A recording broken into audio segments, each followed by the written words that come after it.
تو آج ہمارے اعمال کی بنیاد اگر یہ بن جائے کہ اللہ مجھے دیکھ رہا ہے.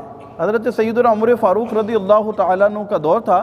آپ رضی اللہ تعالیٰ عنہ کا ایک طریقہ کار تھا کہ رات کو جب سارے لوگ سو جاتے تو آپ مدینے کی گلیوں میں دورہ فرمایا کرتے تھے اور لوگوں کے احوال جاننے کی کوشش کرتے تھے. کوئی تکلیف میں تو نہیں ہے, کوئی پریشانی میں تو نہیں ہے, کوئی کسی درد, کسی ٹینشن, کسی ڈپریشن یا کسی مصیبت میں گرفتار تو نہیں ہے, کیونکہ میں خلیفۃ المسلمین ہوں اور یہ میری ذمہ داری بنتی ہے کہ میری رعایا سکھ کے ساتھ, چین کے ساتھ رہے.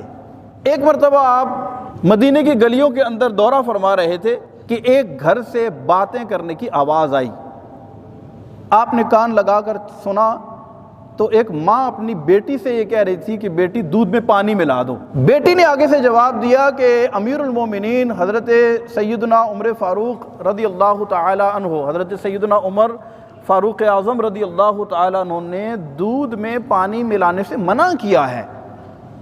ماں نے کہا کہ عمر کون سا دیکھ رہے ہیں, تم دودھ میں پانی ملا دو, کسی کو کیا پتا کہ دودھ میں پانی ملایا گیا یا نہیں ملایا گیا. تو بیٹی نے کہا کہ اگر عمر نہیں دیکھ رہے تو بھی میرا رب مجھے دیکھ رہا ہے, لہذا میں دودھ میں پانی نہیں ملاؤں گی. حضرت سیدنا عمر فاروق اعظم رضی اللہ تعالی عنہ واپس اپنے گھر میں تشریف لے آئے.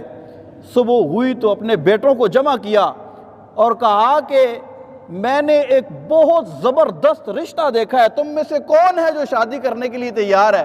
حضرت عاصم رضی اللہ تعالیٰ عنہ نے سر تسلیم خم کیا. حضرت سیدنا عمر فاروق رضی اللہ تعالیٰ عنہ نے اپنے بیٹے حضرت عاصم کا نکاح اس بچی سے جو رات کو کہہ رہی تھی کہ اللہ دیکھ رہا ہے لہذا میں دودھ میں پانی نہیں ملاؤں گی, اس کے گھر رشتہ لے کر چلے گئے. حضرت عاصم کا نکاح اس بچی سے ہوا, اس لڑکی سے ہوا, ان سے آگے ایک بیٹی پیدا ہوئی, پھر ان سے جو آگے بیٹا پیدا ہوا اس کا نام تھا حضرت عمر بن عبدالعزیز رحمۃ اللہ تعالی علیہ, جو مجدد وقت تھے. یعنی آپ اندازہ کریں کہ اللہ تبارک و تعالی ایک سچ اور اس عقیدے کی پختگی کے پیش نظر اور خوف خدا کی وجہ سے آنے والی نسلوں میں بھی ایسی شخصیات پیدا فرماتا ہے کہ رہتی دنیا تک ان کا نام برقرار رہتا ہے.